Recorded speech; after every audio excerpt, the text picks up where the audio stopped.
नमस्कार, मैं हूं नीलू और इस वक्त की बड़ी खबर के साथ आज हम इस चर्चा की शुरुआत करेंगे। देखिए, बड़ी खबर यह है कि चाइना ने अब ईरान को एयर डिफेंस सिस्टम दे दिया है। इस तरह की खबर है। इसमें क्या सच्चाई, क्योंकि पीछे हमने देखा था कि इजराइल और ईरान के बीच में जो युद्ध हुआ उसमें ईरान को नुकसान हुआ क्योंकि उसके पास उस तरह से एयर डिफेंस सिस्टम नहीं था, जिसकी वजह से एक बड़ा कारण वहां के नुकसान के पीछे की बताई जा रही है। अब चाइना ने इसे दिया है तो किस तरह से अब फायदा पहुंचेगा ईरान को, इसे लेकर बातचीत करने के लिए मयंक मेरे साथ है। मयंक, क्योंकि हमने पीछे देखा था कि ईरान में बार बार ये कहा जा रहा था कि अगर बेहतर एयर डिफेंस सिस्टम होता तो शायद इतना नुकसान नहीं होता ईरान में, जिस तरह से पीछे 12 दिन के युद्ध में हुआ इजराइल के साथ। तो अब ये कितनी बड़ी खबर है? देखिए, ये बहुत बड़ी खबर है। हम इसको कल एक दो दिन से हम देख रहे थे इस खबर को, और हम इसका एनालिसिस कर रहे थे कि क्या इसमें वाकई कोई ठोस बात है या नहीं है। अब देखिए, कई सारे आउटलेट्स ने ऐसा दावा किया है कि चाइना की तरफ से surface to air missile defence system Iran को दे दिया गया है, ऐसे दावे हो रहे हैं। देखिए, आपको बड़ी सारी खबरें ऐसी मिलेंगी कि ये कहा जा रहा है कि चीन दे सकता है एयर डिफेंस मिसाइल सिस्टम, लेकिन अब कुछ आउटलेट्स ऐसा दावा कर रहे हैं, कुछ न्यूज एजेंसीज ऐसा दावा कर रही हैं कि चाइना की तरफ से surface to air missile defence system Iran को दे दिया गया है। अब ये कितनी यूनिट्स दी गई हैं, ये अभी ये इस कुछ दिनों बाद शायद बात सामने आए, लेकिन अभी जो खबरें आ रही हैं उसके मुताबिक देखिए, ये HQ-9 कहलाता है चाइना का जो डिफेंस सिस्टम है। सरल भाषा में अगर हम अपने दर्शकों को समझाना चाहें, ये एयर डिफेंस सिस्टम वो चीज़ है कि जिसमें अगर दुश्मन का कोई फाइटर जेट आता है या कोई मिसाइल आती है तो उसको ये एयर डिफेंस सिस्टम नीचे से एक मिसाइल फायर करके हवा में तबाह कर देता है, वैसे ही जैसे कि आयरन डोम है इजराइल के पास। लेकिन ये जो चाइना का वर्जन है HQ-9, इसकी अगर आपको सही कंपेयर करना है तो ये कंपेयर होगा रशिया का S-300 से। S-300 वो सिस्टम है जो कि रूस ने बनाया है, और ईरान को 2016 में S-300 एयर डिफेंस सिस्टम रूस की तरफ से दिया गया था। लेकिन कई बार मतलब कई ऐसे दावे हुए कि कई सारे S-300 सिस्टम्स जो हैं वो इजराइल की स्ट्राइक में तबाह हुए। साथ में ये भी बात कही गई कि जो 12 दिन की ये युद्ध था, लड़ाई थी, उसमें S-300 ने उतना इफेक्टिव वो साबित नहीं हुआ, उतना वो जो है सफल साबित नहीं हुआ, एक्यूरेट नहीं रहा, जिसकी वजह से अब इसमें कई सारी चीज़ें हैं। देखिए, जो डिफेंस सिस्टम है, आपको इसमें लगातार न्यू वर्जन्स जो मिसाइल्स के होते हैं वो लगाने पड़ते हैं। आपको इसके रडार्स को जो है वो इम्प्रूव करना पड़ता है। तो अब ये GPS इम्प्रूव करना पड़ता है। तो ये कितना रूस से मदद हुई ईरान की इस डिफेंस सिस्टम को अपग्रेड करने के लिए, ये बात सामने नहीं है। लेकिन कुल मिला के देखिए, एक मोटे मोटे तौर पे ये बात है कि ईरान जो है वो रशिया के साथ खासकर एयर डिफेंस सिस्टम को लेके और Su-35 प्लेन की जेट्स की डील को लेकर ये उतना खुश नहीं है ईरान, जितना ऐसा बताया जा रहा है कि ईरान ये चाह रहा था कि इस जंग के दौरान या इसके पहले ही काफ़ी समय से ईरान की तरफ से ये डिमांड आ रही है रूस से कि सुखोई 35 फॉकनर जो जेट्स हैं ये मिलने की बात हो रही थी। पहले इजिप्ट ने ऑर्डर किए थे रशिया से, वो डील कैंसिल हुई। उसके बाद ये बताया गया कि ये प्लेन्स जो हैं ईरान के पास आ रहे हैं, क्योंकि ईरान ने बड़ी मदद की यूक्रेन वॉर में रूस की। शायद 28,000 से ज़्यादा शायद 135 और जो है शायद ड्रोन्स जो हैं वो दिए गए। लेकिन उसके बाद ये हुआ कि भाई ये जेट्स जो हैं रूस देगा, लेकिन वो देने में काफ़ी डिले हुआ और अभी तक वो डील सामने नहीं आ पाई। उसी का नतीजा है कि इस युद्ध के फौरन बाद ईरान ने चाइना से J-10C जो फाइटर जेट्स हैं वो बताया जा रहा है कि वो भी एक खेप उसकी पहुंच चुकी है। और कुछ एक्सपर्ट्स तो ये भी बता रहे हैं कि जो बड़ी डील है वो 150 जेट्स की है। 150 जेट आ रहे हैं। उसी बीच में अब जो सबसे बड़ी जरूरत है ईरान की वो है missile defence system, air defence system. और ये बताया जा रहा है कि ये जो HQ-9 वर्जन है चाइना का, इसका कुछ अमाउंट्स यूनिट्स जो है वो ऑलरेडी ईरान को भेज दी गई है। ऐसे दावे मिडिल ईस्ट की कुछ एजेंसीज कर रही हैं, जो लंदन बेस्ड है, वो ये दावे कर रही हैं कि भाई ये खबर जो है पुख्ता है। अब ये जो वर्जन है HQ-9, इसका जो एक्सपोर्ट वेरिएंट होता है वो कहलाता है FD-2000 एंड FD-2000B। ये उसका जब आप चाइना इसको एक्सपोर्ट करता है तो इस नाम से करता है। हालांकि चीन की तरफ से ये कहा गया है कि हमने ऐसा कोई चीन खैर। हाँ, चीन की तरफ से सार्वजनिक रूप से यही कहा जाएगा कि भाई कोई भी कंट्री जब वॉर में होती है तो हम उसको ऐसी चीज सप्लाई नहीं करते हैं।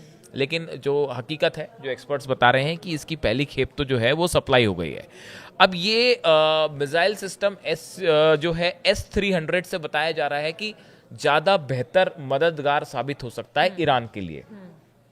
फिर से एक बार बात शुरू हो गई है कि ईरान का अभी जो नेतन्याहू का एक नया स्टेटमेंट आया है, उसमें उन्होंने कहा है कि साहब हमें पता है कि ईरान का एनरिच्ड यूरेनियम कहाँ रखा हुआ है। जब नेतन्याहू ये बात कह रहे हैं, प्राइम मिनिस्टर इजराइल के अगर ये बात कह रहे हैं कि उन्हें पता है कि ईरान का यूरेनियम एनरिच्ड कहाँ रखा हुआ है, इसका मतलब वो ये बात तो स्वीकार कर रहे हैं कि ईरान का जो यूरेनियम जो है वो सुरक्षित है। जब आप ये कह रहे हो कि हमें पता है कि वो फलानी चीज कहाँ छुपी हुई है, इसका मतलब वो चीज सुरक्षित है, तो आपने ये तो स्वीकार कर ही लिया कि भाई ईरान का जो एनरिच्ड यूरेनियम है 400 किलो वो सेफ है।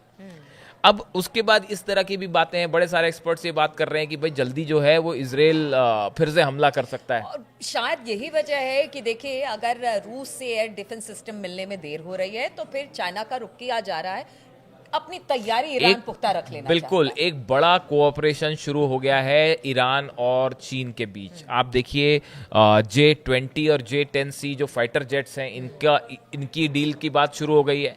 अगर ये डिफेंस सिस्टम जैसा खबर है कि ये वाकई ये पहुंच गया है ईरान, तो ये बहुत मददगार साबित होगा। अगर इजराइल के जेट्स जो हैं या अमेरिका के जेट्स एंटर करते हैं ईरान की सीमा में, तो ऐसे में अगर अच्छा, साथ में ये भी बात कही गई है कि चाइना ने जो है सरफेस टू एयर मिसाइल की काफी सारी बैटरीज जो हैं वो भी प्रोवाइड कर दी है ईरान को।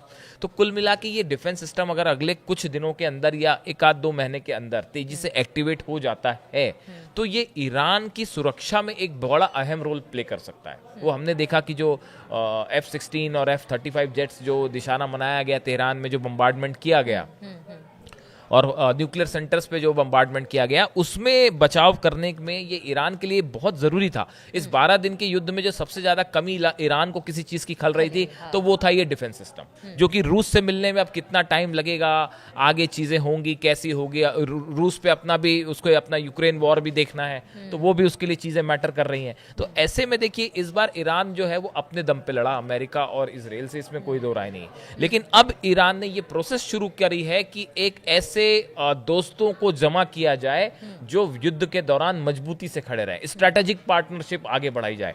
और उसमें ये जो एयर डिफेंस सिस्टम नया है HQ-9 और जिसे FD-2000 भी कहा जा रहा है, ये ईरान की सुरक्षा के लिए एक बड़ा मददगार साबित हो सकता है। और ये भी बताया गया है कि बदले में ईरान ने जो है ऑयल दिया है चाइना को, जो पेमेंट है, हाँ मतलब एक्सचेंज का जो ऑफर है कि भाई आप हमें फाइटर जेट्स दीजिए, आप हमें डिफेंस सिस्टम दीजिए, बदले में हमारा ऑयल लीजिए। एक तो सैंक्शन लगे हुए हैं अमेरिका के, तो चाइना सबसे बड़ा वो कंट्री है जो कि कई रूट से जो है वो सीक्रेटली जो है ईरान का ऑयल जो है वो चाइना जाता है, फिर वहां से डिस्ट्रीब्यूट हो रहा है, ऐसा बताया जाता है।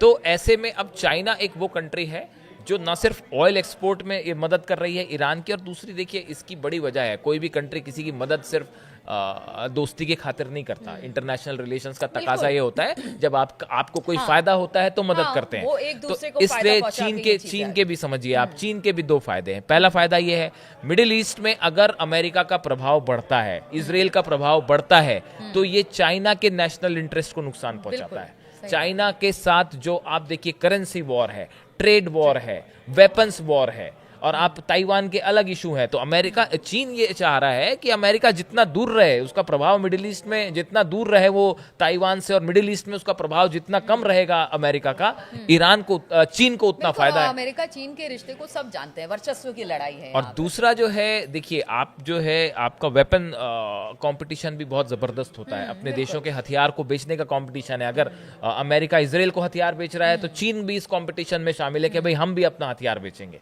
हम भी अपने फाइटर जेट्स दे रहे हैं, हम भी अपना डिफेंस सिस्टम दे रहे हैं। तो एक वेपन इंडस्ट्री भी तेजी से बढ़ती है। तो चीन का ऐसा नहीं है कि चीन को कोई फायदा नहीं है ईरान की मदद करके। ईरान का ऑयल जो है, आपको देखिए ऑयल एक बड़ा मेजर फैक्टर होने वाला है आने वाले समय में, कि ऑयल का मिडिल ईस्ट के ऑयल और ईरान के ऑयल का क्या होगा, क्या सैंक्शंस जारी रहेंगे, या कई चाइनीज कंपनी पे भी अमेरिका ने बैन लगाया है, ट्रंप ने। तो ऐसे में अब आगे अभी अलाउ भी कर दिया बीच में, तो अब वो क्या होगा। तो इस हिसाब से इस पूरी डील से ईरान को तो फायदा है ही, चीन को भी बड़ा फायदा है। बिल्कुल, तो देखिए ईरान को फ़ायदा है और इस वक्त सबसे ज़्यादा डिमांड, अगर पीछे 12 दिन के युद्ध की बात की जाए तो सबसे ज़्यादा ज़रूरत महसूस हो रही थी ईरान को कि एक बेहतर एयर डिफेंस सिस्टम उसके पास हो, और इसके लिए चाइना ने कहा है कि अब चाइना ने कह दिया है और दे भी दिया है कि ऐसे खबरें आ रही हैं कि एक मजबूत एयर डिफेंस सिस्टम। हालांकि देखिए अभी हालात बहुत बेहतर नहीं है, बातचीत लगातार हो रही है और ये भी कहा जा रहा है जिस तरह से हालात बन रहे हैं नेतन्याहू और ट्रंप के बीच मुलाकात के, कि कभी भी कोई भी बड़ा हमला हो सकता है। इसलिए ईरान भी अब पूरी तरह से तैयार और तैनात दिखाई दे रहा है और इस बीच चाइना के साथ उसकी दोस्ती भी यहाँ पर दिख रही है। चलिए इन तमाम खबरों पर हमारी नजर बनी रहेगी, आप हमारे साथ बने रहिए और एक बार फिर से आप लोगों का बहुत बहुत शुक्रिया तमाम कमेंट्स हम तक पहुंचाने के लिए और साथ ही साथ हमें सजेशन भी देने के लिए। मयंक, आप कुछ कहना चाहेंगे? नहीं, बस आपके देखिए आपके सजेशन से हमें एक प्रकार का ये आइडिया होता है कि किस तरह के मुद्दों पर आप बात करना चाह रहे हैं, और आप सुझाव दीजिए किस मुद्दे पे आप चाहते हैं बात करना, किस तरह की चर्चा चाह रहे हैं आप, किस विषय पर चाह रहे हैं, किन देशों के ऊपर आप इंटरनेशनल रिलेशंस की बात होती, कौन से एरिया में। और आपके कमेंट्स जो है वो हमें ये भी बताते हैं कि हम सही दिशा में आगे जा रहे हैं या नहीं जा रहे। कोशिश हमारी यही होती है कि ऑनेस्ट जर्नलिज्म किया जाए, जो सच्चाई है वो आपके सामने रखी जाए। बिल्कुल, तो आपका फीडबैक बहुत ज़रूरी है और हमें तमाम मैसेजेस भेजने के लिए आप लोगों का बहुत बहुत शुक्रिया और इस चर्चा में शामिल होने के लिए बहुत बहुत शुक्रिया।